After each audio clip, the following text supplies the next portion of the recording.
ఒక్కొక్క వ్రతానికి ఒక్కొక్క కథ ఉంటుంది. సత్యనారాయణ స్వామి వారి వ్రతం చేశామనుకోండి 5 కథలు ఉంటాయి. శ్రావణ శుక్రవారం వరలక్ష్మి వ్రతం చేశారనుకోండి చారుమతి కథ అని ఒక కథ ఉంటుంది. శ్రావణ మంగళవారం వ్రతం చేశారనుకోండి మంగళగౌరి కథ అని ఒక కథ ఉంటుంది. అలాగే కాత్యాయని వ్రతం చేశారనుకోండి కాత్యాయని వ్రతంలో కూడా వినవలసినటువంటి కథ ఒకటి ఉంటుంది. ఆ కథలో అసలు ఈ వ్రతం ఎందుకు చెయ్యాలి, ఈ వ్రతం ఎవరు చేశారు, ఎవరు చెయ్యాలి తప్పకుండా, ఈ వ్రతం చేస్తే వచ్చేటటువంటి ఫలితం ఏమిటి, ఈ వ్రతానికి అధిష్టాన దేవత ఎవరు, ఎవరిని ఉద్దేశించి ఈ వ్రతం చెయ్యాలి, ఈ వ్రతం చేసేటప్పుడు పాటించవలసినటువంటి నియమాలు ఏమిటి, ఈ వ్రతం చేసిన వాళ్ళు చెయ్యకూడనటువంటి పనులు ఏమిటి, దీని వలన ఎటువంటి ఫలితములు వస్తాయి, ఈ విషయాలన్నీ కూడా కథాభాగంలో చెప్తారు. కథాభాగాన్ని శక్తి ఉంటే సంస్కృత భాషలో చదువుకుని అర్థం చేసుకుంటారు.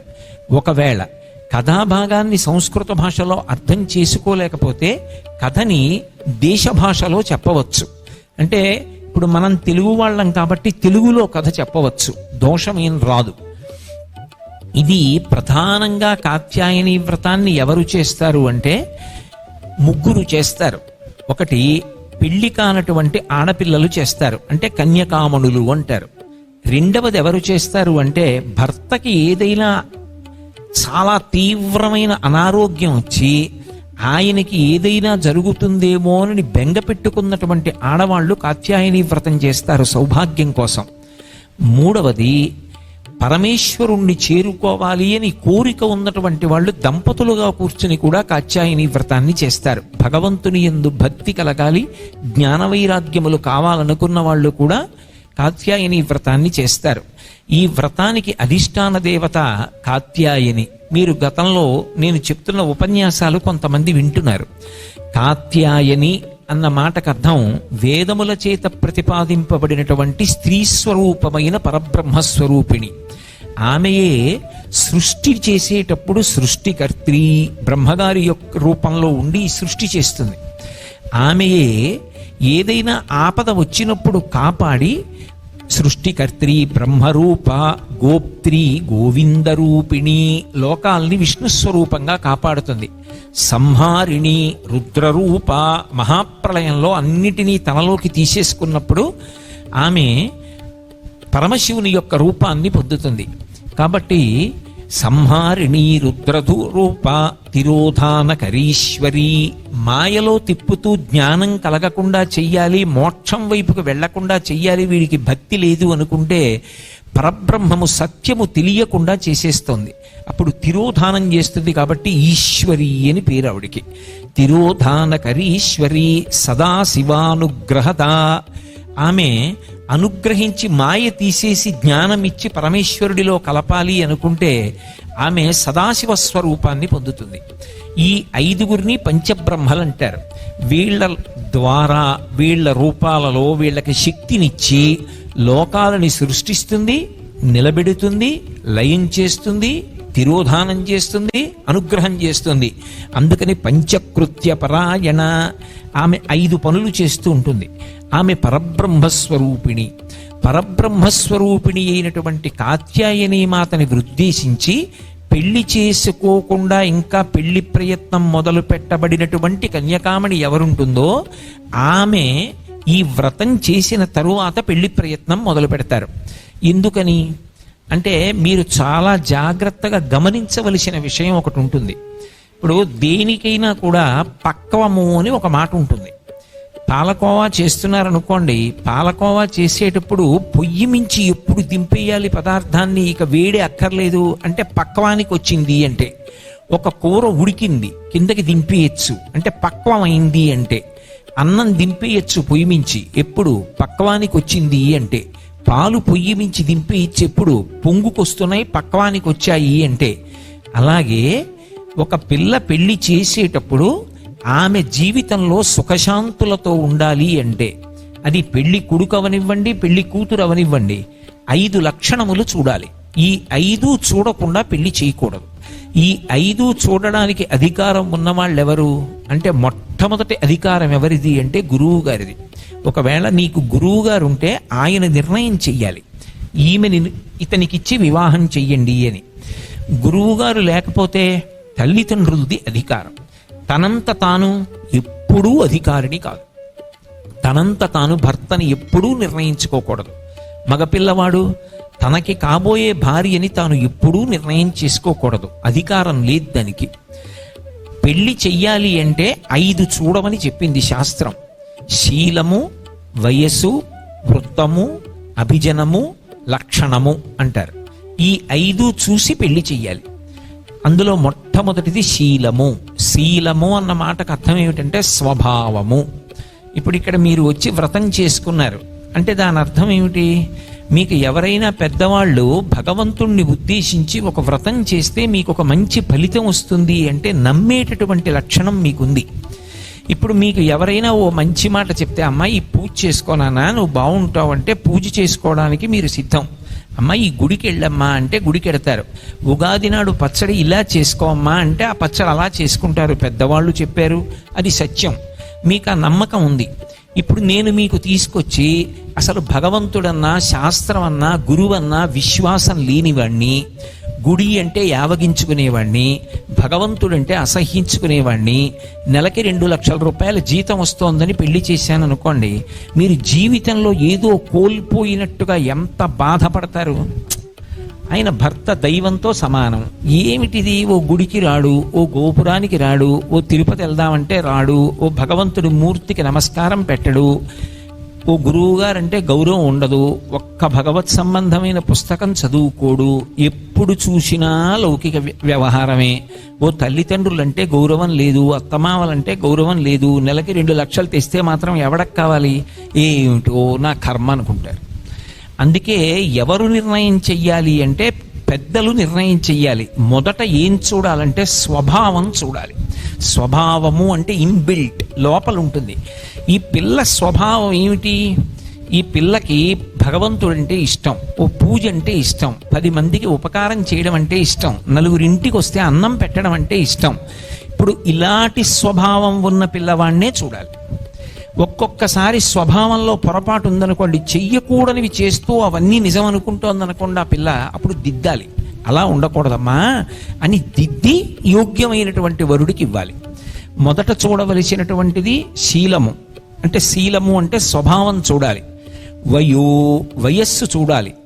ఎప్పుడూ పెళ్లి కొడుకు కన్నా పెండ్లి కుమార్తె చిన్నదయ్యి ఉండాలి వయస్సులో. పెళ్లి కొడుకు కన్నా కూడా పెండ్లి కుమార్తె పెద్దదైందనుకోండి, వాడు నిరంతరం పాపం చేసిన వాడు అవుతాడు భర్త. ఎందుకంటే తనకన్నా పెద్దదైనటువంటి పిల్ల తనకన్నా చిన్నవాడికి వచ్చి కాళ్ళకి నమస్కారం చేస్తుంది భర్త కాబట్టి. పోనీ నాకన్నా పెద్దదానివని ఆయన వెళ్ళి ఆవిడ కాళ్ళకి నమస్కారం చేస్తే ఏమైనా బాగుంటుందా? 2, తనకన్నా పెద్దదాన్ని శాసనం చేయకూడదు. ఉసే నువ్వు నాకు కూరండు, నువ్వు మంచినీళ్లు పట్టరా, లేకపోతే నువ్వు నా పంచె మడత పెట్టు, నువ్వు నా వెనకరా, నేను ముందు నడుస్తాననకూడదు. పెద్దవాళ్ళు ముందు నడవాలి, చిన్నవాళ్ళు వెనక నడవాలి. శాస్త్రంలో భార్యాభర్తల్లో పెద్దవాడు భర్త కాబట్టి భర్త ముందు నడిచి వెనక నడిచిందనుకోండి భార్య, మంగళప్రదమైన నడక అంటారు. అంటే శుభకార్యం మీద వెడుతున్నారని గుర్తు. ఇంట్లో తలుపు తాళం వేయగానే భార్య ముందు నడిచి భర్త వెనక నడుస్తున్నాడు అనుకోండి, ఏదో అశుభకార్యం మీద వెడుతున్నారని గుర్తు. అడగక్కర్లేదు, భార్య ముందు వెడుతూ భర్త వెనక వెడుతున్నాడు అనుకోండి, ఎవరో చనిపోయారనమాట ఎక్కడో, వాళ్ళకి ఏ ధర్మోదకాలో ఇవ్వడానికి వెడుతుంటే దారుణమైన నడక అంటారు. భర్త వెనక నడుస్తాడు, భార్య ముందు నడుస్తుంది. ఇప్పుడు తనకన్నా పెద్ద పిల్లని పెళ్లి చేసుకుంటే పెద్ద పిల్లని వెనక పెట్టి చిన్నవాడు భర్తనని ముందు నడిస్తే అదో పెద్ద దోషం వస్తుంది. పెద్దదని ముందు పెడితే నిరంతరం అమంగళ కార్యాల మీద వెళ్ళినవాడు అవుతాడు. తనకన్నా పెద్దదానితో కలిసి భోగం అనుభవించకూడదు. భార్య పెద్దదైతే దంపతులుగా ఇద్దరు ఎలా జీవిస్తారు? అందుకే వేదం అంగీకరించలేదు.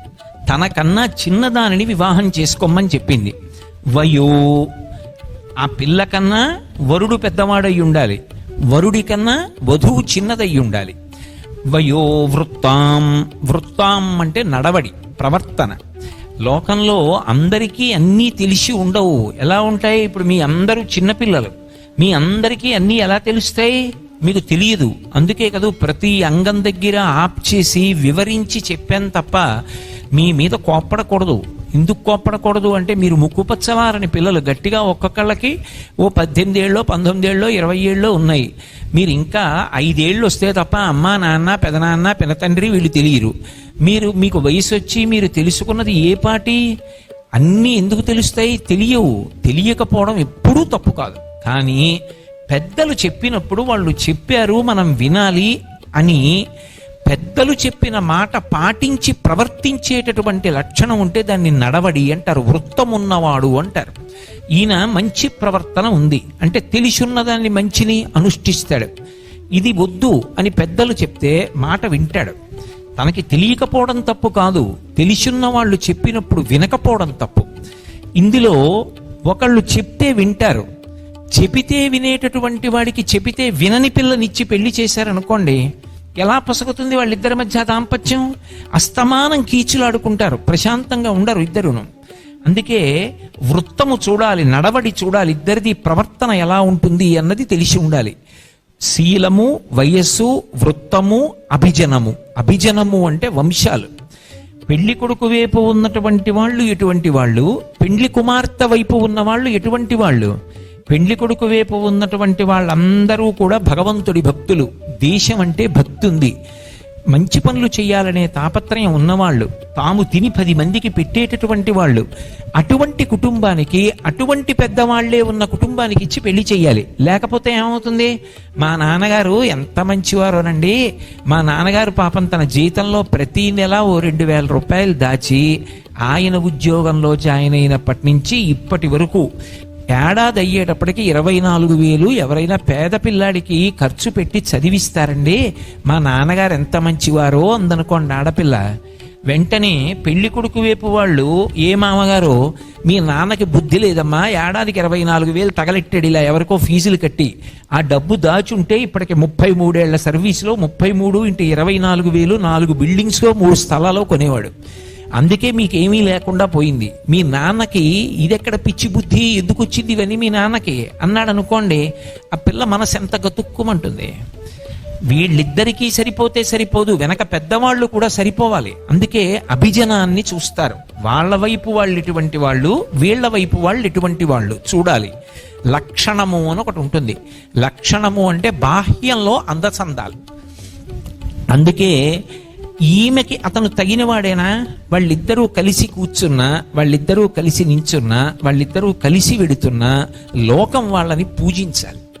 వాళ్ళిద్దరినీ చూడగానే అబ్బా సీతారాముల్లా ఉన్నారండి అనాలి, పార్వతీ పరమేశ్వరుల్లా ఉన్నారండి అనాలి. వాళ్ళని చూసేటప్పటికీ అబ్బా ఇవాళ అదృష్టం, ఆ దంపతుల్ని చూసాం అంతే చాలనిపించుకోవాలి. అలా బ్రతకడానికి ఇద్దరికీ సానుకూల్యత, ఒకరికి తగినట్టుగా ఒకరు ఉంటారా?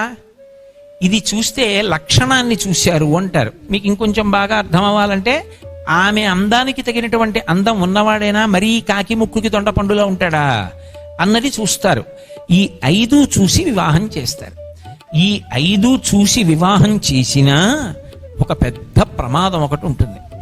గ్రహముల యొక్క పరిస్థితి చేత ఏమవుతుందంటే, జాతకంలో గ్రహాలు ఉగ్ర రూపంలో ఫలితాలను ఇచ్చినప్పుడు పెండ్లి కొడుక్కి లేదా పెండ్లి కూతురికి, పెండ్లి కూతురు జోలికి వెళ్ళకూడదు, పెండ్లి కొడుకు వైపు నుంచే మాట్లాడాలి. అతను అకస్మాత్తుగా ఏవో దురభ్యాసాలకి అలవాటు పడ్డాడు అనుకోండి, చెడు స్నేహాలకి అలవాటు పడ్డాడు అనుకోండి, అంతకుముందు మంచివాడే కానీ పెళ్ళైన ఓ 10 ఏళ్లకి మనిషి మారిపోయాడు. మారిపోయి దారుణమైనటువంటి ప్రవర్తనకి అలవాటైపోయాడు. ఇప్పుడు నేను అంటున్న మాట బాగా జ్ఞాపకం పెట్టుకోండి. ఎన్ని ఉండనివ్వండి, భర్త సరి అయిన వాడు కాకపోతే సుఖశాంతులు ఉండవు. ఎన్ని లేకపోనివ్వండి, భర్త పరమ ప్రేమతో చూసేవాడైతే ఆ ఆడది పొందేటటువంటి ఆనందానికి హద్దుండదు. అందుకే గత జన్మలలో చేసినటువంటి పాపాన్ని దృష్టిలో పెట్టుకొని భర్త ఎటువంటి వాడొస్తాడు, ఎంత సుఖ పెడతాడు అన్నది ఇక్కడ రాస్తాడు బ్రహ్మగారు. హరిణాపి హరేణాపి బ్రహ్మణాపి సురైరపి లలాటలిఖితా రేఖాం పరిమాస్ట్రుం నశక్యతే. ఒకసారి కానీ లలాటము మీద ఆయన వ్రాశాడా, దాన్ని మార్చగలిగిన వాళ్ళు ఉండరు. గతంలో చేసిన పాపాలకి ఫలితంగా వీడు ఇంతకాలం తర్వాత ఇలా అయిపోవాలనో, లేకపోతే ఏ ప్రమాదమో సంభవించాలనో, లేకపోతే అతను అర్ధంతరంగా శరీరం విడిచిపెట్టాలనో భగవంతుడు వ్రాసాడనుకోండి, ఆ పిల్ల జీవితం ఏమైపోతుంది? అందుకే ఆ నొసట గతంలో చేసిన పాపాల ఫలితంగా దుర్మార్గుడైన వాడు, అల్పాయుర్దాయం ఉన్నవాడు, దీర్ఘరోగానికి గురైపోయేవాడు, మధ్యపతనాన్ని పొందేవాడు భర్తగా రావాలి అని ఒకవేళ లలాటమునందు వ్రాసి ఉంటే దాన్ని మళ్ళీ మార్చగలిగిన శక్తి ఎవరికి ఉన్నది అంటే ఒక్క కాత్యాయని పరదేవతకే ఉన్నది. అందుకే ఆవిడిని ఆర్యామహాదేవి అని పిలుస్తారు. మీరు ఇప్పుడు సుబ్రహ్మణ్య శర్మ గారు మీకు పూజ చేయిస్తున్నప్పుడు ఆ నామం చెప్పారు, ఆర్యాయై నమః అని. ఆర్యా అన్న మాటకు అర్థం ఏమిటంటే ఎంత పెద్దవాళ్ళు ఉన్నారనుకుంటున్నారో అంతకన్నా పెద్దవాళ్ళు. సుప్రీంకోర్టు ఈయనకి ఉరిశిక్ష వేసేయండి అంది, చంపేసేయండి అంది. భారత రాష్ట్రపతి ఈయనకి నేను క్షమాభిక్ష పెడుతున్నానన్నాడు. విడిచిపెట్టేస్తారా? విడిచిపెట్టేరా? ఇక భారత రాష్ట్రపతి కన్నా అధికారం ఉన్నవాడు ఉండడు. అలా కాత్యాయని పరదేవత విశేషమైనటువంటి అనుగ్రహ శక్తి కలిగినది. చాలా తొందరగా ప్రసన్నురాలవుతుంది. పెళ్లి కాకముందు ఆడపిల్లతో కాత్యాయని వ్రతం చేయిస్తే ఆ వ్రతం చేసి పిల్ల అక్షతలు తీసుకుని తల మీద వేసుకుని ఆ ప్రసాదాన్ని తింటే ఒకవేళ ఏ కారణం చేతనైనా గత జన్మలలో చేసుకున్నటువంటి పాప ఫలితంగా అర్ధాయుష్మంతుడు లేదా ప్రమాదములకు గురి కావలసిన వాడు, మధ్యపతనము పొందవలసిన వాడు, దురభ్యాసములకు అలవాటు పడేటటువంటి వాడు అయినటువంటి భర్త రావాలి అని చెప్పి లలాటమునందు వ్రాసి ఉన్నప్పటికీ కూడా ఆ వ్రాత చెరిపి యోగ్యుడైనటువంటి భర్తని ఇవ్వగలిగినటువంటి శక్తి కలిగిన ఏకైక తల్లి కాత్యాయని పరదేవత. అందుకే రుక్మిణీదేవి కూడా శిశుపాలుడితో సంబంధం తప్పిపోయి కృష్ణ భగవానుడు భర్తగా కావాలి అంటే నమ్మితి నామనంబున సనాతనులైన ఉమామహేషులన్ మిమ్ము పురాణ దంపతుల మీలు భజింతు కదమ్మ మీటి పెద్దమ్మ దయాంబురాశివి కదమ్మ హరిన్ పతిచేయుమమ్మ నిన్ను నమ్మిన వారికెన్నటికి నాశము లేదు కదమ్మ ఈశ్వరి అంటుంది. ఆ తల్లి మంచి భర్తనిస్తుంది. చక్కగా జేబులో పెట్టుకుని తిప్పుకునేటటువంటి భర్త, పరమ ప్రేమతో చూసేటటువంటి భర్త లభిస్తాడు. 10 మంది చేత గుణవంతుడు అని కీర్తింపబడేటటువంటి భర్త లభిస్తాడు. అంతేకాదు భర్త దీర్ఘాయుష్మంతుడవుతాడు. ఇప్పుడు మీరు నామాలు విన్నారు పూజ చేస్తున్నప్పుడు. ఏ ఆడపిల్ల పెళ్లికి ముందు కాత్యాయని వ్రతం చేస్తుందో ఆమె సౌభాగ్యవంతురాలై పుత్రపౌత్రుల్ని చూస్తుంది. అంటే భర్తతో కలిసి భర్త చక్కగా ఆరోగ్యంతో సంతోషంగా 10 మందిలో మంచి పేరు తెచ్చుకుని ఉండగా కొడుకుల్ని, మనవల్ని, మనవరాళ్ళని ఇంతమందిని ఎత్తుతుంది. మొట్టమొదట ఎవరికైనా పిల్ల పుడితే ఆవిడ కట్టి విప్పిన చీర పట్టరండి మహాతల్లి, ఆవిడ కట్టి విప్పిన చీర వేసి దాని మీద పడుకోపెడదాం అంటారు. ఆమె భర్తని ఆయన కట్టి విప్పిన పంచె పట్టుకురండి చాలు, ఒక్కసారి ఆ పంచె మీద పిల్లాన్ని పడుకోపెడతా ఉంటారు. వాళ్ళిద్దరూ కలిసి అలా వెళ్ళిపోతున్నారు అనుకోండి, ఎంతమందో కాళ్ళకు అడ్డం పడి అబ్బాయి అన్నాళ్ళకి దొరికారా ఇద్దరూ కలిసి అని కాళ్ళ మీద పడి నమస్కారాలు చేస్తారు. ఎక్కడి నుంచి వచ్చింది ఆ పూజనీయత? అమ్మవారి యొక్క అనుగ్రహం చేత వస్తుంది. మీకు కూడా అమ్మవారు అటువంటి గౌరవాన్ని ఇస్తుంది, అటువంటి స్థితికి పెంచుతుంది. ఆ తల్లి దగ్గర ఆ శక్తి ఉంది. అందుకే రుక్మిణీదేవి ఒక మాట అంటుంది, నేను అగ్నిద్యోతనుడనేటటువంటి బ్రాహ్మణుణ్ణి పంపించాను, కానీ ఆర్యామహాదేవియున్నను రక్షింపనిరుంగునో ఎరగదో నా భాగ్యం ఎట్లున్నదో అంటుంది. ఆర్యామహాదేవిని ప్రస్తుతి చేస్తుంది. ఆర్యామహాదేవి అంటే పురుష రూపంలో ఉన్నటువంటి విష్ణువు, శ్రీ మహావిష్ణువే స్త్రీ స్వరూపంలో ఆర్యామహాదేవిగా ఉంటారు. కాబట్టి ఆ తల్లి మంచి భర్తనిస్తుంది. 2 కుజదోషం అని ఒక దోషం ఉంటుంది. అది పరమ ప్రమాదకరమైనటువంటి దోషం. కుజదోషం ఉన్నవాళ్ళు ఒక 5 నిమిషాలు కూడా భర్తతో కలిసి ఉండరు. అందుకే కుజదోషం ఆడపిల్ల జాతకంలో ఉంటే మగపిల్లాడి జాతకంలో కూడా కుజదోషం ఉన్న వాళ్ళని చూసి పెళ్లి చేస్తారు. కుజదోషం చాలా తీవ్రంగా ఉంటే ఒక్కొక్కచో ఏమవుతుందంటే పెళ్లి అయినటువంటి కొద్ది గంటలకే పెండ్లి కుమారుడికి అంగవైకల్యం వచ్చేస్తుంది. ఇంకా ఆయన అసలు కలిసి ఉండడానికి అవకాశం ఉండదు. మీరు చిన్నపిల్లలు శుభప్రదమైన సభలో అంతకన్నా చెప్పడం ఎందుకు? నేను నా జీవితంలో 1-2 విషయాలు చూశాను అటువంటివి. కాబట్టి దానికి విరుగుడు ఎక్కడుంటుంది అంటే తెలియక ఇప్పుడు మీ తండ్రులు ఉంటారు, వాళ్ళందరికీ మీరంటే ఎంత ప్రేమండి, అందుకు కదూ పాపం మీ అమ్మగారు నాన్నగారు మిమ్మల్ని తెల్లవారకట్ట లేపి స్నానం చేయించి చీర కట్టుకోమ్మా అని మీ అందరికీ పువ్వులు పెట్టి తీసుకొచ్చి వాళ్ళు ఎండలో బయట షామియానాలో కూర్చుని తల్లిదండ్రుల ప్రేమ లాంటి ప్రేమ లోకంలో ఉండదు. ఎందుకు వాళ్ళందరికీ ఆ తాపత్రయం అంటే అది సహజం. మా పిల్ల సుఖంగా ఉండాలి, మా పిల్ల సంతోషపడాలి, ఎండ దెబ్బ కొట్టి మేము గంట సేపు పైనున్నా పర్వాలేదు, మా పిల్ల క్షేమంగా ఉండి మా పిల్లకి మంచి భర్త వస్తే అంతే చాలు. ఇంత కష్టపడి జాతకం చూస్తారు. ఒకవేళ వరుడి వైపు వాళ్ళు జాతకం మార్చేశారనుకోండి, కుజదోషం ఉంటే లేదని జాతకం వేశారనుకోండి, ప్రమాదం వస్తుందా రాదా? ఎలా తెలుస్తుంది ఆడపిల్ల వైపు వాళ్ళకి?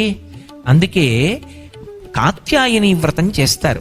కాత్యాయని వ్రతం చేసి పెళ్లి చేసుకుంటే అలా తెలియక కానీ తెలిసి కానీ, ఒకవేళ జనన సమయం తెలియదు కొంతమందికి, ఏ పల్లెటూళ్ళలోనూ పుడతారు, పుట్టినప్పుడు వాళ్ళకి ఖచ్చితంగా లెక్క తెలియదు, తెలియక పొద్దు పొడిచినప్పుడండి, లేకపోతే మా ఊళ్ళో గంగానమ్మ జాతర అవుతున్నప్పుడు ఆ రోజు బూర్లు నైవేద్యం పెట్టిన రోజు మధ్యాహ్నం అండి అంటారు.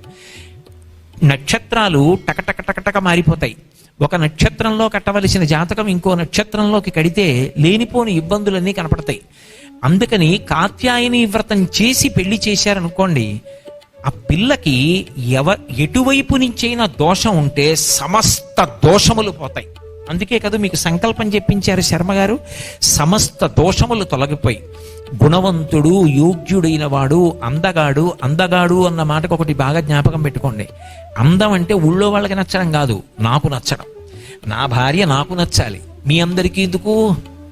నేను మా ఆవిడికి నచ్చాలి. మీ అందరికీ ఎందుకు నచ్చడం? మా ఆవిడికి నేను చిలకలా కనపడితే చాలు, నాకు మా ఆవిడ చిలకలా కనపడితే చాలు, మేమిద్దరం సంతోషంగా ఉంటాం కదూ. అందము అన్న మాటకు అర్థం అది. ఆమెకి ఆయన, ఆయనకి ఆమె ఎప్పుడూ సంతోషంగానే కనపడాలి. అలా ఉండేటట్టుగా చెయ్యగలిగిన తల్లి ఎవరు అంటే ఆ కాత్యాయని పరదేవత. ఆవిడ అక్కడతో ఊరుకోదు, దీర్ఘ సౌమాంగల్యాన్నిచ్చి చక్కటి సంతానాన్ని కూడా ఇస్తుంది. మీరు ఆ సంకల్పంలోనూ నామాల్లోనూ వినుంటారు. అందుకే శర్మగారు చెప్పిన నామాలలో ఒక నామం ఉంది, సౌభాగ్యప్రదాయిన్యై నమః అని. ఆమె అఖండ సౌభాగ్యము కలిగినటువంటిది. ఏం శర్మగారు మీరు ఆ నామాల్లో చెప్పారు కదా, ఆమెది అఖండ సౌభాగ్యం. అందుకే కాలకలన అంటారు శంకరాచార్యుల వారు. లోకంలో అందరూ ఆయుర్దాయం కాలము చేత గణింపబడుతుంది. ఏదో ఇన్నేళ్లు ఉంటాడని, అన్నేళ్ల తర్వాత ఇంకా ఆయన ఉండే అవకాశం ఉండదు, ఎట్టి పరిస్థితుల్లోనూ వెళ్ళిపోతాడు. ఓ 95 ఏళ్ళు 100 ఏళ్ళు వచ్చాయనుకోండి, ఇంకా ఉంటాడండి, అంతకన్నా వెళ్ళిపోతాడు. కానీ కాలమునందు పడిపోనివాడు ఎవరు అంటే ఒక్క పరమశివుడే. ఆయన పడడం, ఆయన కాలాతీతుడు, మృత్యుంజయుడు. అందుకే అమ్మవారి మెడలో ఉండేటటువంటి మంగళసూత్రం అంత శక్తివంతం. ఆవిడ శరీరానికి తగిలినటువంటి కుంకుమ అంత శక్తివంతం. నేను మిమ్మల్ని ధ్యానం చేసి ఒక్కసారి అమ్మవారి పాదముల మీద వంగండి అని ఎందుకన్నానో తెలుసా? మీరు అలా మానసికంగా ఓసారి అమ్మవారి పాదాల మీద వంగితే ఈ బొట్టు పెట్టుకున్న చోట ఒక్కటే కాదు, మీరు పూజ చేసిన కుంకం అమ్మవారి పాదాల మీద ఉన్నది మీ ముఖమంతా అంటుకుంటుంది.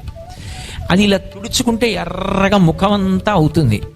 ఒకసారి మానసికంగా కాత్యాయని వ్రతంలో అమ్మవారి కుంకం కాని లలాటానికి తగిలిన, అమ్మవారి పాదములు శిరస్సు మీద తగిలిన అమృతధార పడుతుంది. అప్పుడే అయోగ్యుడైన వాడు తొలగిపోయి యోగ్యుడైన వాడు వస్తాడు. అందుకే దాన్ని ప్రత్యేకంగా మానసికంగా చేసేటటువంటి ఉపచారాన్ని అనుసంధానం చేయడం జరిగింది. కాబట్టి ఆ తల్లి ఇవ్వలేనిది ఏమిటి? ఆవిడ మహాపతివ్రత. ఆమె ఎంతటి మహాపతివ్రతయో మీకు కూడా రేపొద్దున్న పెళ్ళయ్యాక భర్తని అనుగమించాలని, భర్తకి శాంతి స్థానం ఆడది. మగవాడు ఎన్ని కష్టాలు పడనివ్వండి, బయట ఎవరైనా అనకూడని మాట అననివ్వండి, ఇంటికి వచ్చేటప్పటికి పరమ ప్రేమతో చూసేటటువంటి భార్య ఉంటే అన్ని కష్టాలు మర్చిపోతాడు. మీకు నేను ఒక విషయం చెప్తాను, మీరు వృద్ధిలోకి రావలసిన పిల్లలు బాగా జ్ఞాపకం పెట్టుకోండి. అసలు పురుషుడి యొక్క ఆయుర్దాయం ఎవరి చేతిలో ఉంటుందో తెలుసా? భార్య చేతిలో ఉంటుంది. భార్యని బట్టి పురుషుడు బతుకుతాడు. అందుకే ఆమె మెడలో మంగళసూత్రం ఉంటుంది. గండకాలం వచ్చిన భార్య అమ్మవారిని ఉపాసన చేస్తుంటే అమ్మవారు గండం తొలగించి భర్తని కాపాడుతుంది. 2, భార్య పరమ ప్రేమైకమూర్తి అనుకోండి, అంతటి ప్రేమ. ఎప్పుడు మీలాంటి భర్త లభించడం నా అదృష్టం అని చెప్పి ఆయనతో కలిసి ఎంతో ప్రేమతో ప్రవర్తించేటటువంటి భార్య ఉన్నటువంటి భర్త మనసులో ఎప్పుడు సంతోషంతో శాంతితో ఉంటాడు. అందుకే పూర్ణాయుర్దాయాన్ని పొందుతాడు. అందుకే మీరు ఎప్పుడైనా విన్నారో లేదో, పెద్దలైపోయినటువంటి వారు, వైరాగ్యం వచ్చేసిన వాళ్ళు అనారోగ్యం వచ్చాక ఇక శరీరంతో ఉండాలనుకోరు 70 ఏళ్ళు వచ్చేస్తే. కానీ నేను ఒక చోట ఒక మహానుభావుడు అన్న మాట విన్నాను. నేను ఇంకా ఒక్క 10 ఏళ్ళు ఉంటానే. ఎందుకుంటానో తెలుసా? నీ కోసం ఉంటాను, నువ్వు చేసే సేవ కోసం ఉంటానన్నాడు ఆయన. ఎందుకని అంటే భార్య అంత ప్రేమైకమూర్తి. ఆమెని విడిచిపెట్టి వెళ్ళిపోలేక ఆమె కొరకు ఆయన శరీరంలో ఉండడానికి భగవంతుణ్ణి ప్రార్థించి ఉన్నాడు. అంటే భార్య భర్త యొక్క ఆయుర్దాయాన్ని పెంచగలదు. భర్తకి శాంతినివ్వగలిగినటువంటిది లోకంలో భార్య ఒక్కతే. ఎంతమంది ఎన్ని అననివ్వండి, మీరు నమ్ముకున్న ధర్మం మిమ్మల్ని రక్షిస్తుంది, బెంగ పెట్టుకోకండి. భార్య అంటే భర్త ప్రశాంతంగా ఉంటాడు. అదే భర్త ఎంత మంచి పని చేసి ఇంటికి రానివ్వండి, మీ చేతకానితనం కాదు ఇలా చేస్తోంది, ప్రతి విషయంలోనూ అంతే. ఏమన్నా అంటే మంచి మంచి మంచి అంటారు. ఇల్లు ఇలా అయిపోయిందంటే మీ వల్లే అని ఊరికే చిట్టా ఏదో చెప్పింది అనుకోండి, పరమ ప్రశాంతంగా ఉన్నవాడు ఉగ్రుడైపోతాడు. అయిపోయి ఏ ప్రమాదం చేస్తాడో తెలియదు. అందుకే నిజానికి పురుషుణ్ణి కాపాడగలిగినది, శాంతి స్థానము కాగలిగినది ఆడపిల్ల మాత్రమే. అంత మంచి భార్య అయి పిల్లలు అమ్మని చూసుకొని పొంగిపోతారు. అత్తమామలు మాకిలాంటి కోడలు ఇంకింతకన్నా ఏం కావాలి, నాకు ఈశ్వరుడు గొప్ప అనుగ్రహం ఇచ్చాడండి, మంచి కోడల్ని ఇచ్చాడు అంటాడు. నేను ఏ ఊరు వెళ్ళినా గర్వంగా చెప్పుకుంటాను, నేను భగవంతుడి పాదాలు పట్టుకున్నందుకు నాకు ఈశ్వరుడిచ్చిన గొప్ప వరం నా కోడలు. అంత మంచి కోడల్ని నాకు ఇచ్చాడని చెప్పుకుంటూ ఉంటాను. మంచి కోడలు అని అత్తమామలు సంతోషిస్తారు. అంత మంచి కూతురు, తల్లిదండ్రులు పొంగిపోతారు, మా వదిన అంత మంచిది, మరుదులు సంతోషపడిపోతారు. ఆ ఇంటికి వెళ్ళి పట్టాడు అన్నం తింటే కడుపు నిండి జీర్ణం అవుతుందయ్యా అని నలుగురు ఆ ఇంటికి వస్తారు. మహాతల్లి అన్నపూర్ణయ్య, ఎంతమంది వచ్చినా అన్నం పెడుతుందయ్యా అని అందరూ ఇంటికి ఎడతారు. పురుషుడేం చేయగలడండి? ఓ రూపాయి ఇవ్వగలడంతే. ఇంటి ఖ్యాతిని నిలబెట్టగలిగినది ఆడది. అంత మంచి పేరు ప్రఖ్యాతులు మీకు వచ్చేటట్టు చేస్తుంది. ఆమె మహాపతివ్రత. అందుకే దాక్షాయిణిగా భర్తృనింద వింటే శరీరం వదిలిపెట్టింది. మళ్ళీ హైమవతిగా పుడితే పెళ్లి చేసుకునే ముందు తన తండ్రిని అడిగి కన్యాదానం పుచ్చుకోమని పరమశివుణ్ణి చెప్పింది. వాళ్ళిద్దరూ ఆది దంపతులు. అందుకే భార్య ఎడమవైపు కూర్చుంటుంది, భార్య ఎడమ తొడ మీద కూర్చోవాలి. కూతుళ్ళు కానీ కోడళ్ళు కానీ కుడి తొడ మీద కూర్చోవాలి, ఎడమ తొడ మీద కూర్చోకూడదు. పురుషుడికి ఎంత వయసు రానివ్వండి, పురుషుడి యొక్క ఎడమ తొడ మీద కూర్చునేటటువంటి అధికారం ఎవరికి ఉంటుంది అంటే భార్యకొక్కదానికే ఉంటుంది. భార్య అంటే శక్తి. అటువంటి శక్తి స్వరూపిణి అయిన అమ్మవారు మీ ఎదురుగుండా ఉన్న పరమశివుడి యొక్క వామాంకం మీద ఎడమ తొడ మీద కూర్చుంది. ఆయనని అనుగమించి ఆయన శరీరంలో అర్ధభాగాన్ని పొందింది. అంటే అంత ప్రేమతో ఉంటారు ఆది దంపతులు.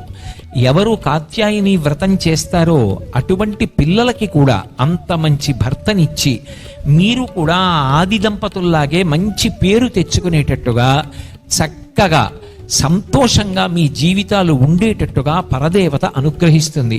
అందుకే నిజంగా నేను ఈ సందర్భంలో భరద్వాజ రుద్రాభిషేకం సంఘ సభ్యుల్ని, మా రాఘవేంద్రరావుని, శరత్బాబు గారిని మనస్ఫూర్తిగా ఆశీర్వదించి అభినందిస్తున్నాను. వాళ్ళు నిజంగా ఎంత ప్రేమతో ముందుకొచ్చారంటే వాళ్ళ డబ్బులు వాళ్ళు తెచ్చుకుని, వాళ్ళ చెంబు వాళ్ళు తెచ్చుకుని, వాళ్ళ పువ్వులు వాళ్ళు తెచ్చుకుని పూజ చేసుకుంటే 18 ఏళ్ళు 20 ఏళ్ళు ఉన్న పిల్లలకి గురువుగారు మేమేం చేసినట్టు? వాళ్ళందరూ మా మేనకోడళ్లే. మేము వాళ్ళు పెట్టుకోక్కర్లేదు, మేము ఉన్న డబ్బుతో మేము సంపాదించుకున్న దాంతో మేము వ్రతం చేయిస్తాం. మేనమామ కదూ పెళ్లి కూతుర్ని బుట్టలో తీసుకెడతాడు, రేపు వాళ్ళు బుట్టలో మేనమామ తీసుకెళ్ళడానికి యోగ్యమైనటువంటి స్థితి, వాళ్ళు జీవితాంతం సుఖపడడానికి కావలసిన స్థితి మా డబ్బుతో మేం చేస్తామని వాళ్ళు, దీనికి కావలసినటువంటి సేవ అంతా చేస్తామని భరద్వాజ రుద్రాభిషేక సంఘ సభ్యులు పంచెలు కట్టుకుని ఉత్తరీయాలు వేసుకుని వాళ్ళు ఎంత ప్రేమతో ఎంత అనునయంతో చేశారు. ఇంతమంది ఇంత ప్రేమతో చేసిన చోట అమ్మవారు ఎందుకు పలకదు? నా తల్లి పలికి తీరుతుంది. మీ అందరి జీవితాలు 3 పువ్వులు 6 కాయలై పరమ సంతోషంగా ఉంటాయి. నేను ఇవాళ ఇక్కడికి వచ్చే ముందు కూడా నేను పూజ చేసుకొని అమ్మవారికి నమస్కారం చేసి వచ్చా. అమ్మా, వీళ్ళందరూ నా మాట నమ్మి వచ్చారమ్మా, నేను నిన్ను నమ్మాను తల్లి. వాళ్ళందరి జీవితాలు బాగుండేటట్టు, వాళ్ళకి మంచి భర్తలు వచ్చేటట్టు, పిల్లా పాపలతో దీర్ఘ సౌమాంగల్యంతో పసుపు కుంకాలతో పరమ సంతోషంగా వాళ్ళ జీవితాలు ఉండేటట్టుగా ఓ తల్లి అనుగ్రహించమని ఆ తల్లిని ప్రార్థన చేసి వచ్చాను. కాబట్టి ఇప్పుడు కూడా సుబ్రహ్మణ్య శర్మ గారు నిన్న బెంగళూరులో ఎక్కడో ఏదో కార్యక్రమంలో ఉన్నారు. మీ అందరికీ కార్యక్రమం చేయించాలని రాత్రి బస్సు ఎక్కి తెల్లవారుజామున 2:30కి ఆర్టీసీ బస్ స్టాండ్లో దిగి నిద్ర లేకుండా వచ్చి స్నానం చేసి సంధ్యావందనం చేసుకుని అనుష్ఠానం చేయించి కార్యక్రమం చేయడానికి వచ్చారు వాళ్ళిద్దరూ. ఇక్కడికి వచ్చి మీకు చేయించిన వాళ్ళందరూ కూడా ఒక పావలాకాసు ఆశించి కాదు, మిమ్మల్ని అందరినీ మా మేనకోడళ్లుగా భావించి ఇంత ప్రేమగా ఈ కార్యక్రమాన్ని చేయడం జరిగింది. మిమ్మల్ని తప్పకుండా పరదేవత అనుగ్రహిస్తుంది. మీ అందరూ జీవితంలో చక్కగా వృద్ధిలోకి వచ్చి పరమ సంతోషంగా ఉంటారు. ఆ మంటపం వెనక్కి వచ్చి ఒక్కసారి మీ అందరినీ చూస్తే చక్కగా ఇంతమంది వైదికంగా కూర్చుని ప్రతి వాళ్ళ కొప్పులోనూ మల్లెపూల దండలు వేలాడుతుంటే అక్కడ నించుని నేను పొంగిపోయాను. అబ్బా, ఇంతమంది మేనకోడళ్ళకి నేను మేనమావని అని. ముందు నుంచి చూస్తే పరదేవతా స్వరూపాలు కూర్చున్నట్టుగా ఉన్నారు. భవిష్యత్తులో నేను 5 ఏళ్ల తర్వాత వస్తాను, 10 ఏళ్ల తర్వాత వస్తాను, నెల్లూరు ఉపన్యాసాలకు వస్తాను. నాకు మీరు ఏమీ ఇవ్వక్కర్లేదు, మీరు ఇచ్చినని పుచ్చుకోను. నేను వచ్చినప్పుడు కాత్యాయని వ్రతం చేసుకున్నామండి మా ఆయన అని చూపించి, ఆ పై సంవత్సరం వచ్చినప్పుడు కాత్యాయని వ్రతం చేసుకున్నామండి మా అబ్బాయి, ఆ పై ఏడాది మా అమ్మాయి, ఆ పై ఏడాది వీడు బాగా చదువుకుంటున్నాడండి, ఇది బాగా డాన్స్ చేస్తుందండి అని మీ అందరూ సంతోషంగా నాకు కనపడి ఒక మాట చెప్తే నేను పొంగిపోతాను. అంతకన్నా ఇంకా ఏమీ అక్కర్లేదు. కాబట్టి మళ్ళీ మళ్ళీ అమ్మవారి పాదాలకి నేను 2 చేతులు కైమోడ్చి మీ అభ్యున్నతి కొరకు నమస్కరిస్తున్నాను. మీ అందరూ నాకైతే నిస్సందేహం అమ్మవారి అనుగ్రహంతో 10 కాలాలకి పరమ సంతోషంగా ఉంటారు. శుభం భూయాత్.